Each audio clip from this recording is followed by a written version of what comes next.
It's Saturday, May 21, about 8 a.m. I haven't even voted yet, and officials won't start counting votes until 6 p.m. this evening.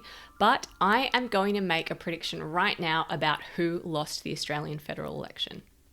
The media. Australia's mainstream news will be the biggest loser from the 2022 election. And as a journalist myself, that's painful to say, and it's been really painful to see how the big organisations approach this campaign. And I'm not alone in that thought. Some of Australia's most respected journalists have called out the embarrassing conduct of the press gallery for the duration of this campaign. Laura Tingle, president of the National Press Club, said that it was an embarrassment for the profession. And Nick Bryant, former BBC correspondent, said there is a lot to think about as an industry once this campaign is over. Now, those might seem like really harsh words if we were to only focus on the obvious stuff-ups. For example, this pie chart from the Herald Sun, where the 35% segment was somehow twice as big as the 65% segment. Or this pie chart from the Australian, which should actually look like this. And this chart, also from the Australian, which should look like this. Best case scenario, these are genuine stuff-ups. Worst case scenario, it's deliberate manipulation of important data. Either way, obviously this is a really bad look. Here's the thing though. While misinformation like this is really obvious and gets a lot of attention, I don't really think it's the reason why the media has lost the public's trust. Something deeper is happening here. In the first week of the election campaign, the ABC ran a survey asking people what the most important election issue was for them. Climate change was the #1 issue from almost 98,000 responses. And across most opinion polls, climate was always really high on the list of important issues for voters.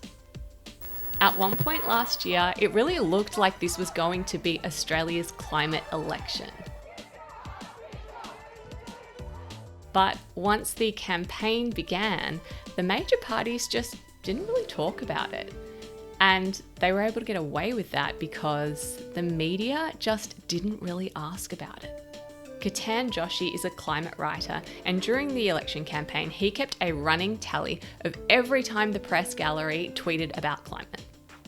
In week 1, climate keywords only featured in 1% of their tweets. By week 4, it had increased to 2%. Keep in mind, these are the journalists with the best access to politicians, asking them questions every single day. They have the power to shape media coverage for the entire election. So despite climate being a hugely important issue for Australian voters, according to Ketan's analysis, it just wasn't on their radar. But tweets aren't the be-all and end-all. The Guardian compared the questions being asked at press conferences to the actual concerns of voters. And this is where we can really start to see how out of sync the media is starting to become with the public.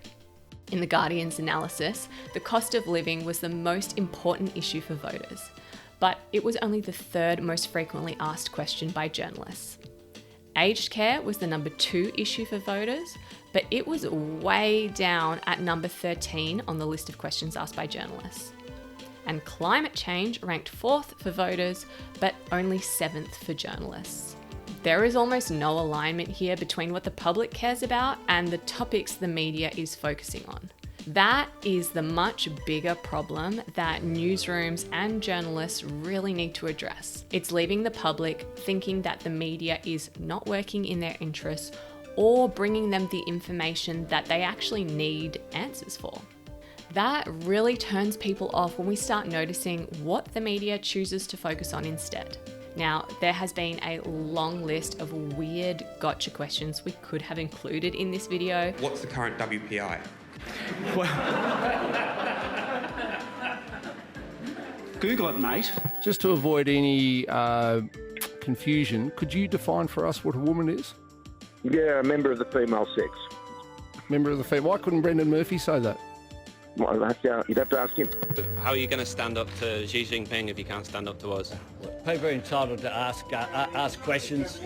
But I want to highlight a more damning example that came from the leaders' debates on Channel 9 and Channel 7. Sports programming is a huge driver of revenue and audience for both of these networks. But now that the streaming platforms are starting to offer sports coverage, they're a little bit worried. So, what did both moderators on both debates take the time to ask Anthony Albanese and Scott Morrison? A question in their own commercial interest. Will Australians continue to have access to the sports they love on free-to-air TV if you are in power, Prime Minister? Can I get a commitment from both of you that families won't have to pay to see sport on their televisions? This sucks, obviously, and I think it's a big reason why the 2021 Digital News Report found that only 43% of Australians actually trust the news. When the next report is released later this year, I wouldn't be surprised if that number drops as a direct result of the election coverage. People will say this is purely happening because of the rich, conservative men who own and control almost all of our news in Australia. And while that is one really important factor, the failing of Australian journalism is much more complicated than that. To rebuild its reputation, the media is going to have to make some serious changes, and they're going to need to come from within. Now, despite how pessimistic this whole video probably sounds, there are still some great Australian journalists who are producing ethical work that focuses on what's truly in the public interest.